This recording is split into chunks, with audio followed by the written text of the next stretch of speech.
Please note, the following podcast contains adult language and sexuality and is suitable only for adult listeners.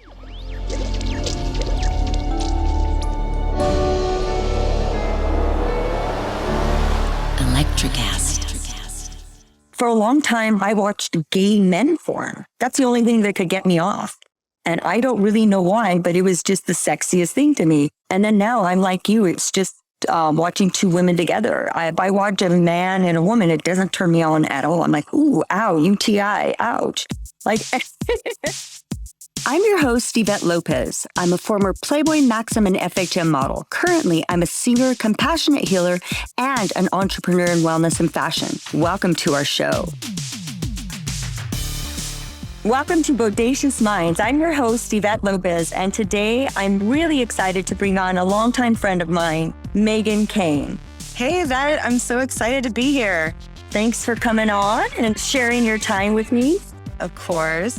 So, Megan, I'm so excited to have you on the show because not many people know about my energy work, me becoming an energy healer and all of these certifications that I have gotten throughout the years to really not only help others, but help myself. You've been in my life for a very long time and you know a lot about me. You know about me being a sex worker, you know about me having a half sister, and you know a lot of my personal life that I've never shared with other people.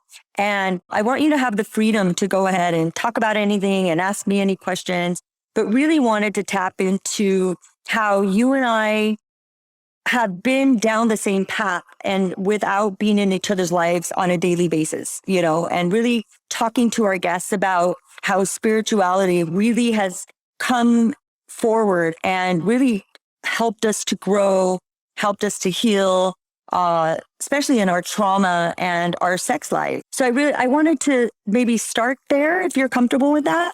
Definitely. Well, first off, I think it's so awesome that we both come down this path, like even separately. Like I feel like we're almost like little twin flames. We're always seem to be on the same path in life separately, moving to California at the same time, and then getting into healing around the same time, doing a lot of energy and healing work, and then getting married around the same time. And, we've come back together, and it's so amazing that, life puts you on this path with people. And it's really an alignment. I'm very excited to be here with you and be able to talk about all the things that we've been through in the last 15, 20 years, and also where we've come from all these experiences that we've had together and separately.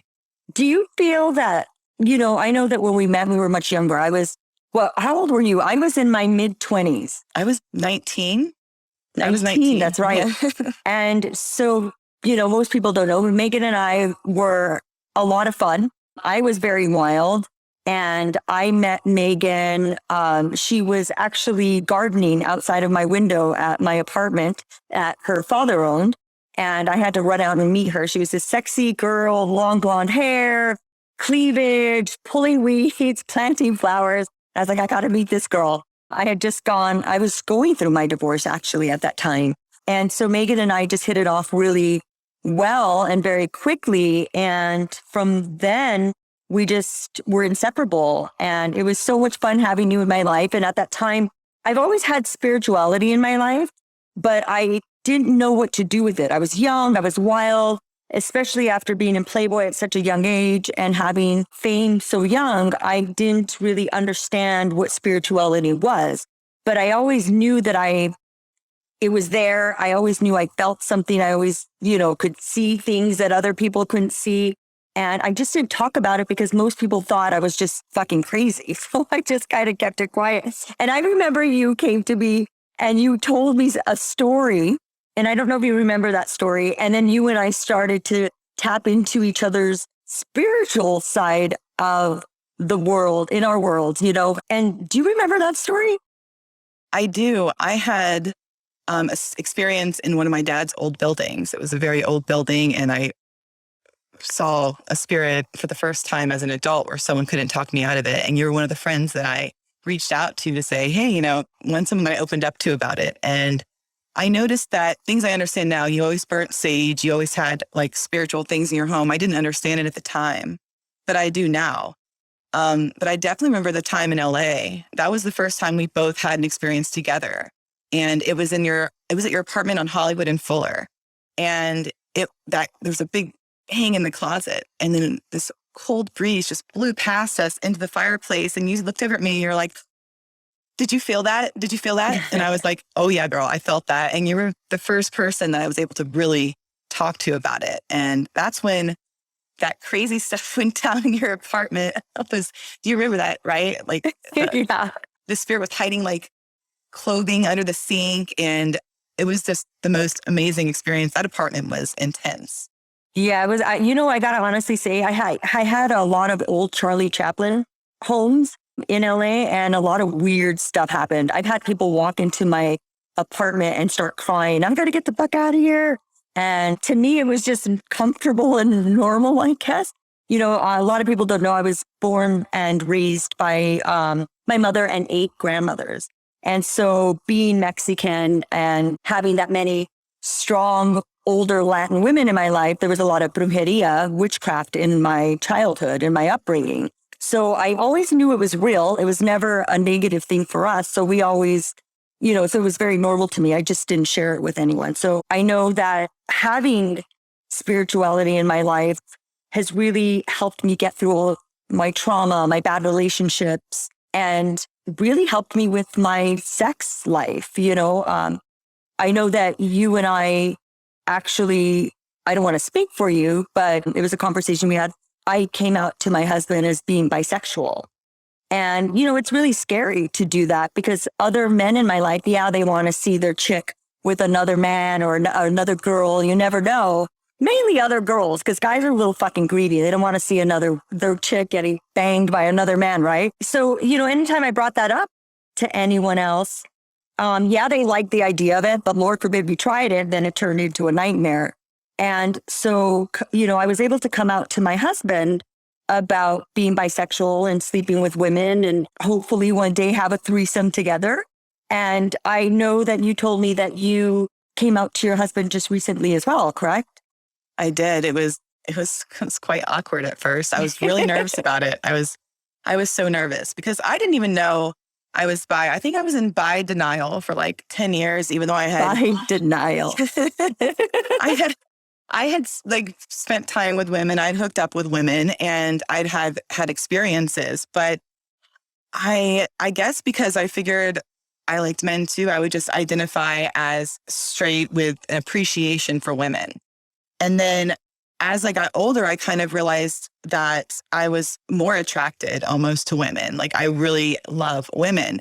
And I was with a friend of mine and he's also an intuitive. And he was like, we were at his bar one night and he was like, you like women, right? You're like more into women. And I was like, oh, no. And he's like, but he totally called me out and he knew about instances. And I was like, wow, I guess I am. And I went home and thought about it. And when I watch porn, I look at the women, I like lesbian porn. I'm like, oh my goodness. I had this revelation and I was like, I am a bi woman for sure. And I definitely love women. And I just understood so much about myself. Even like the insecurities I had with around some beautiful women, all my attention went to them. And now I realize like it was because I just had a bigger crush on them than anybody else in the room and probably wondering if the person I'm with is thinking the same thing, So it was a process, but I came out and it was a good thing. We went on a drive and I just said, we've been together a long time, like 6 years or so. And I learned a lot about myself. You've really helped me understand who I am. You've really helped me with this process. But I've come to the realization that I don't believe I'm straight. I believe I'm bisexual. And I really love women. And, I want to be honest with you. I want you to know this side of myself because I've been struggling with it for a year. I struggled with it for maybe a year or two, wondering if he would accept me, wondering if my parents would. I'm from a Catholic Baptist family. So being an intuitive, being into yoga, being into crystals, I'm already like, woo, out the door. So if I come back as bi as well, I was worried. I worried about the repercussions and I told him and he was very quiet at first. And then he said, okay, like all right, like that's okay. Like, this is okay. We can work with this. And then he asked me a few questions about experiences, and I answered not as candidly as I probably should have. I was dancing around it at first, and I let it soak in. And the next day he came at me with, do you want an open marriage? Is this you wanting to have an openness? Like, what does this mean?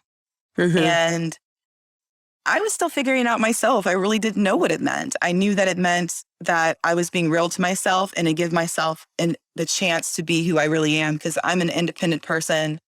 I've always had my independent thoughts. I have my own business. I've always liked to, dance to the beat of my own drum. And I really wanted to explore this side of myself. And I'm so happy that he took it so well.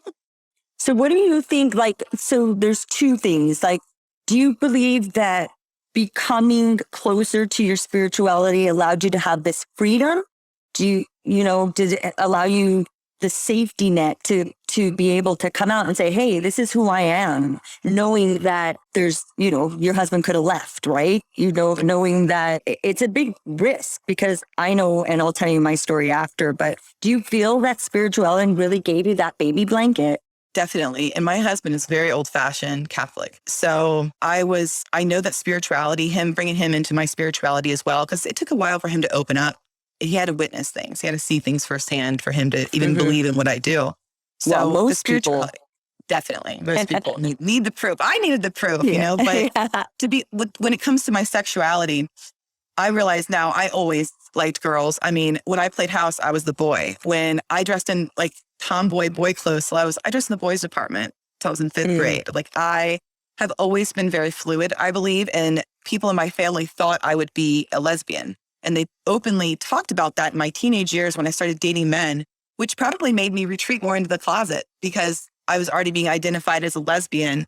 And there really wasn't words like bisexual available for me in my vocabulary or anywhere I was in South Florida, I do know. Yeah, I feel like every time I tried to come out, I was beaten down. I loved sleeping with women. I have a story. I see this rabbi. He's a very amazing healer, and he's been my guide for quite some time. And I went to see him before I moved to Vegas, and he was like, I have to tell you something. And I was like, okay. And he said, you're a lesbian. And I was like, I was like, really? And I'm pretty I'm smart, and I can make my own decisions. But if somebody tells me something, I kind of go with it. So it took me a minute. I was like, okay, I can't let him talk me into this. Because if he says I'm a lesbian, then I'm going to go ahead and be a lesbian. He's my rabbi, and I listened to him. Yeah. So I went home and I talked to my husband, and my husband already knew that I had some fun with women, but he just never really, he just goes, oh, okay. He doesn't really ask questions. My husband's never had a threesome. So anyway, so I go home and I tell my husband, you'll never guess what he told me. And I said, he goes, what? I go, he said that I'm a lesbian, that I don't like men. And he goes, I think the same thing. And I was like, oh my God. I'm like, what the fuck? I was like, I'm good in bed, I think. And like, do I not enjoy the penis? I'm like, I show your penis some love, I thought. And he's like, nothing to do with that. He goes, but I sense, he gets a sense that I like women more than men. As I got older, I just feel like I don't want to have a penis inside me all the time. I feel like it's, for me, it's invasive. And going through my spirituality work, I've been certified in compassion. I've been certified in Reiki. I've been certified in psychic readings. And I went to school for a year and a half for my psychic readings. And that's all I did was read people and read myself. And the reason why I did all of this was to heal myself from all my abuse from my ex-boyfriends, and then I thought to myself, was I abused so much and so badly that it made me hate the penis? And it really wasn't that. For me, I started to feel like once I tapped into my spirituality that it was taken away from me. I was always being, I don't know, I feel like I'm such a giver and I give so much. Now I'm giving you my vagina. And I just felt like everybody that I gave it to, that I cared about, didn't give me anything in return. So it really set the tone for me questioning, like, who am I? What am I? What do I want? Who do I want? What do I want back? What do I enjoy? And for a long time, I watched gay men porn. That's the only thing that could get me off.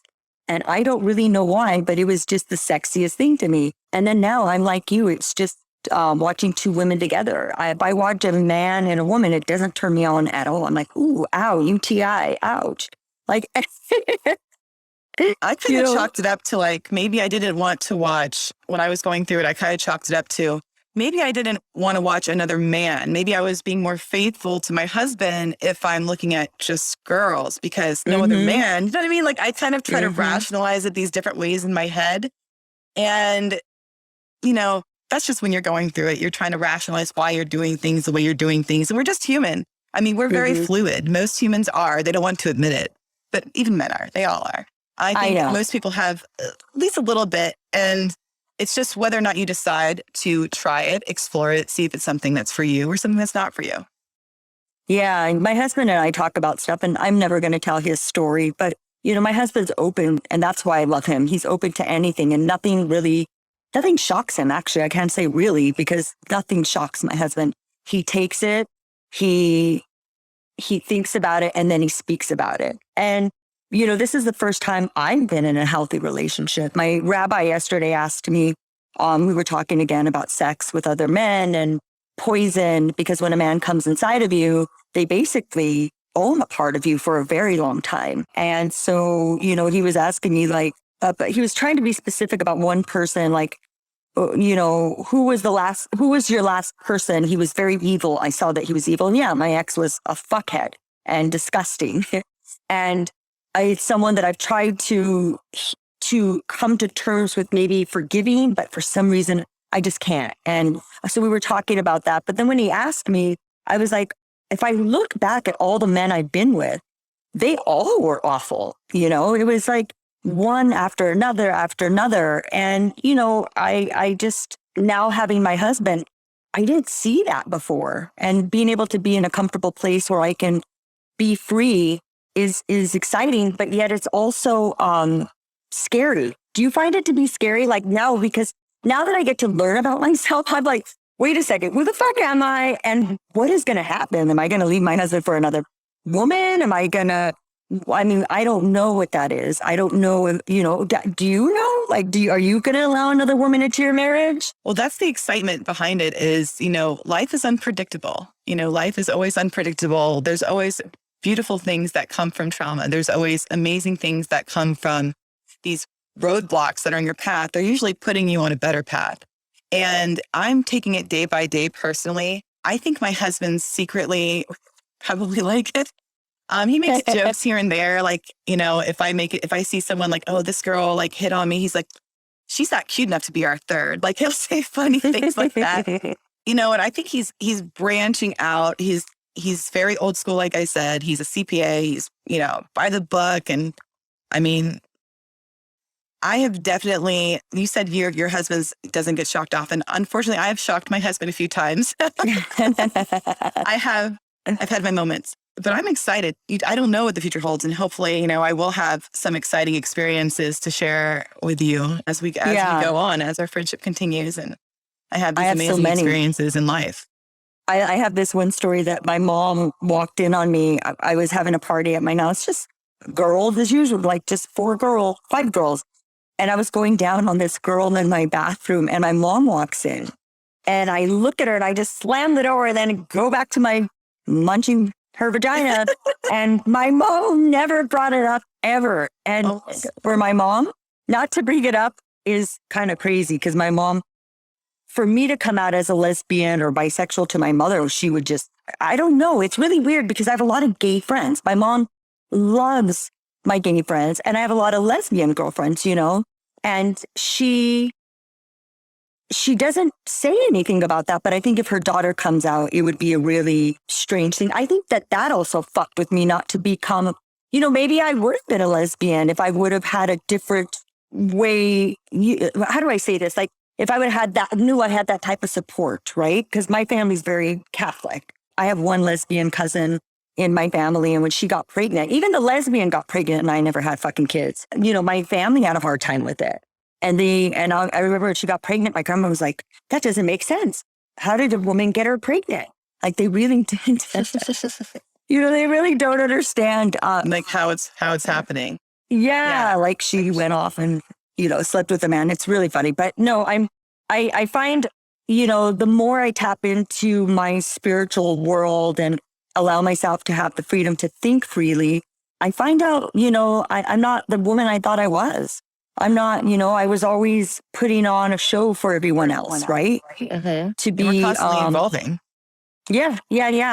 And yeah, I like the way you said it. It's the exciting part, it's that should be exciting, not a nod to scary.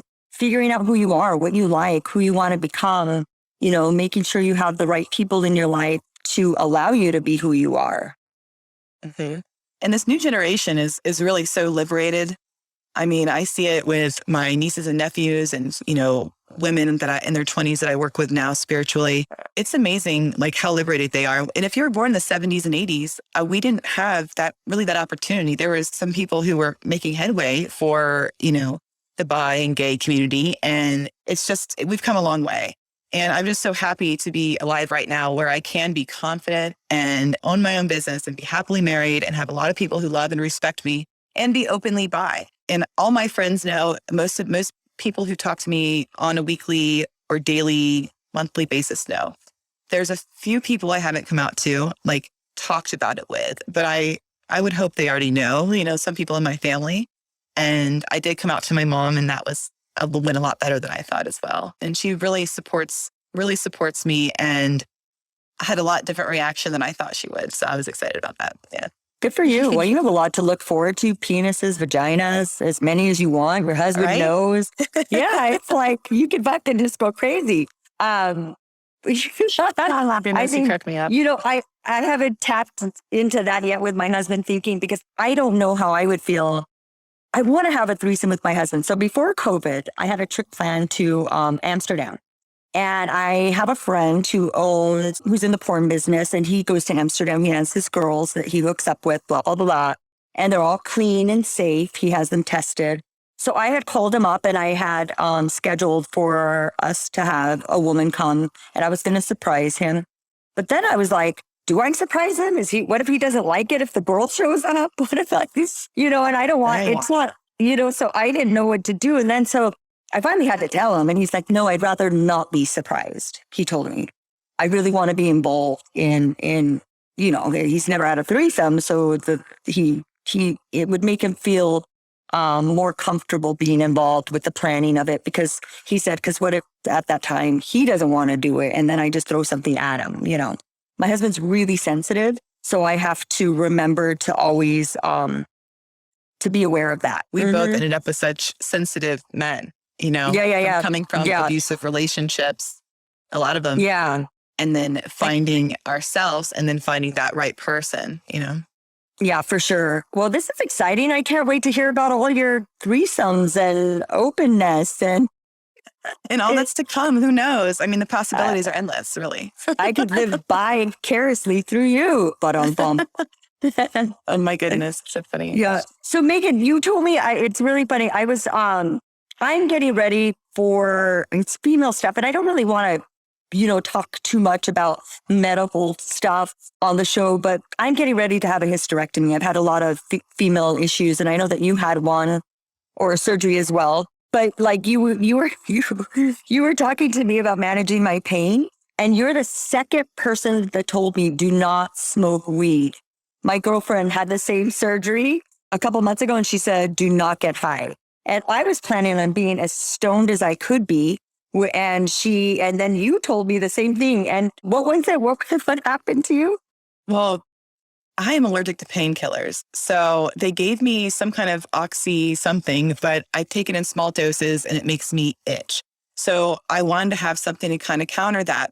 And I love weed, but I wanted to get some CBD. I heard CBD would be good. So I had a little bit of weed at my house, but I had my husband bring me some CBD, and one of his clients has an apothecary, and she makes her own CBD goodies. So he brought me this little Tupperware of these tiny little CBD brownies, and he set them on my chest. I was like on the couch, and he's like, "Here, so-and-so made these for you. Enjoy. They're CBD." And I'm like, "Oh, great." I thought CBD wouldn't do anything to me because of my THC tolerance. So I was like, "Oh, CBD, child's play. Let's do this. No big deal." So I eat the first brownie, and I'm like, "Oh my God, it's so delicious." And it was only like the size of it was only the size of a silver dollar. And I hadn't eaten in like 3 or 4 days. So I was like, "Oh my God, my appetite's back. I'm going to eat this other one." So I go and I eat the other CBD brownie. And he comes back in the room and he's like, "Where'd they go? Like, what happened to the brownies?" And I said, "Oh, I ate them." And he's like, "They were like half a serving. You ate 4 servings." And I said, "I'll be fine. I have a high THC tolerance. We'll be good." And he's like, "Okay." So I go to bed. I'm feeling pretty good. And I wake up what feels like, I don't know, 5 minutes later. I have no idea because Brian was passed out. I wake up and I am literally in Mario's haunted castle. It's like wooden. I see wooden like planks and there's light coming through. There's a little ghost floating around and I feel like sleep paralysis and I'm frozen and I'm terrified and I start rebuking in the name of Jesus. I'm like, "In the name of Jesus, I rebuke you." And I'm freaking out, thinking I'm in some kind of like spiritual warfare. And then I realized, oh my God, I'm tripping. Like I am tripping balls right now. This is tripping. This is not spiritual at all. I am tripping balls right now on CBD. What the hell is happening? So I lay there for a second and I'm like, I feel it in my eyes. I know what tripping is like. I've taken shrooms. I've done this before. So I'm like, oh my gosh, I am tripping on CBD right now. And I kind of lay there and I just laughed to myself for a second. I'm like, okay, you know what? Just close your eyes and go back to bed. You're going to be okay. So you just had to wait for it to wear off. I was like, I should have enjoyed it more, but because I was already so messed up from surgery and like, I was just like, just go to bed, just go to bed.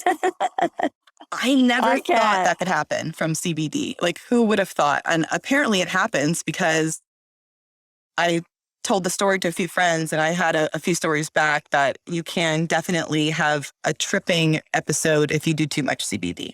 In the name of Jesus, you said. In the name of Jesus, I rebuke you. I rebuke you. Yeah. That's so funny. That should be our mantra. Walking around. I'm a one hit of one puff like that. It's like, and I'm stoned out of my mind. Like I can't smoke anymore. As I get older, I can't do anything. I can't even one drink. I'm wasted, which is kind of nice. I'm coming to party with you. You're a lightweight. I'm coming out. I know everyone. A lot of people stopped hanging out with me because I'm just not as fun as I used to be. The top stays on. It doesn't come off anymore. Yeah, we can change this. We can come. I'm coming to Vegas. Well, now that I know about this like open marriage thing, you never know. There is my husband, your husband, me, you. Who knows, Megan, what our future holds. That's so fucking funny. Well, thank you for sharing all this stuff with me. Megan, if there was anything that you could ask me, like, anything at all that you feel could be fun or funny or personal or anything, what would be a question? Like, what would be something that you could ask me? Because I don't give this permission to many people. Because one, I have a hard time lying. So then I have to tell people the truth about who the fuck I am. I have that problem too. I really want, with you, I'm really comfortable and I'd like to, let the audience get to know who we are. And if there's one thing that you could ask, like, what would it be? And let me see if I can tell you the truth. Okay. I'd like to ask when you do have sex, what is the best type? What is your fantasy? What would be your fantasy now? Ooh. It used to be watching women and anal sex, however they did it, right? Mm-hmm. So then I turn on this porn and I'm like, okay, there's like whips and blah, blah, blah, blah, whips and stuff. And I don't really know too much about S&M. Well, I didn't. Now with my husband, he's very into tying up and stuff like that. But there's 4 or 5 girls, I can't remember, but there's at least 4. And this woman's bent over, they're spanking her and oil and spanking. And then a couple fingers go into her butt. And then next thing you know, 4 fingers, next thing you know, 1 fist. And you're like, and then I'm like masturbating and then I had to stop. I was like, whoa, like what the fuck, a fist? Like, okay. So next thing you know, more oil, spank, spank, spank, 2 fists. And I'm like, this is not okay. I'm like, and now I'm in fucking shock, by the way. Right. Then there was 3 fists in this girl's ass. And it ruined me forever. I can't think about it anymore. I'm just like, 'cause that comes into my mind. So that was my fantasy for a very long time. Now today's fantasy, it's been a minute since ruined it for you. That girl ruined it for you. Her and her 3 fists ruined it for you. Yeah, I couldn't imagine. Anyway, so now even look at me, I'm frowning. I'm like so little. Well, we're going to get you back, girl. We're going to find that fantasy that can come true. Yeah, you and I, when we come up with our crystal dildo line, then I know it has some healing to it. Yeah. Yeah, Reiki charged and. Yeah, Reiki charged. What are they? Crystal dildos. I can't wait. Just so everybody. Right. So even if you have a cold, you just put one up your butt, heal the cold. Dragons. We can even get ones to place in different places. There's so many different ways that you can heal for sure. I can't wait. Crystals, I'm excited. Energy, and that's the whole thing is being able to be open, heal yourself, speak your mind, be who you want to be open with what you want to do in your sexuality, as long as it's in, a safe space with someone that you care about or someone that you're comfortable with, sometimes being naughty and not being in a little bit of a safe space could be a lot of fun, right? Because if you're too fucking safe, then it's like, what fun is that? That's me anyway. I'm a little, twisted. I like a little edge to my sex sometimes. But so my fantasy, I really just want to have a threesome with my husband. I really do.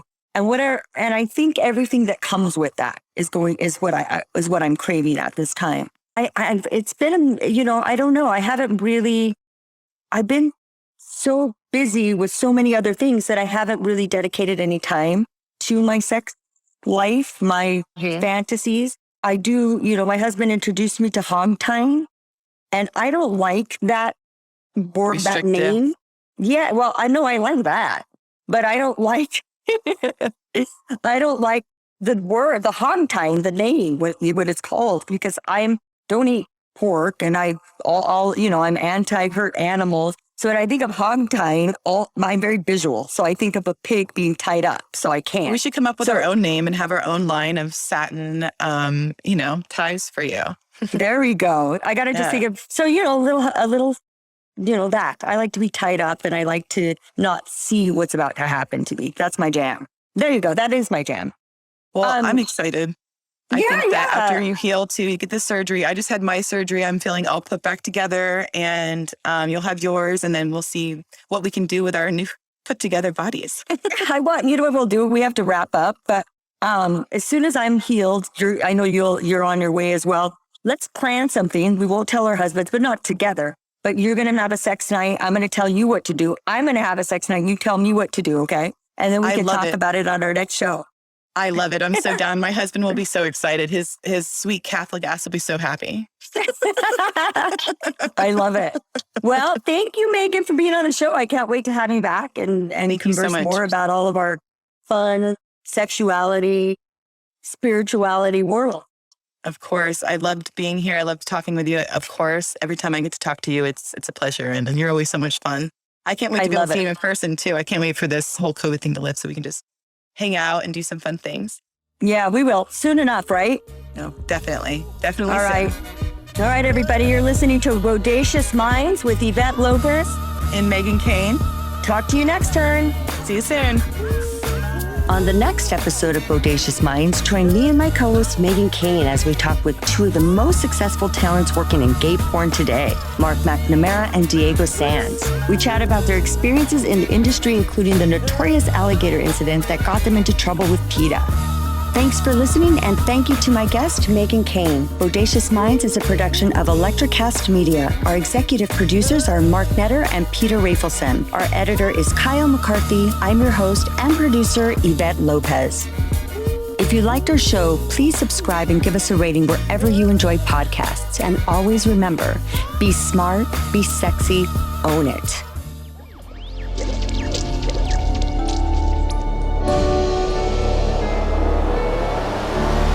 Electricast.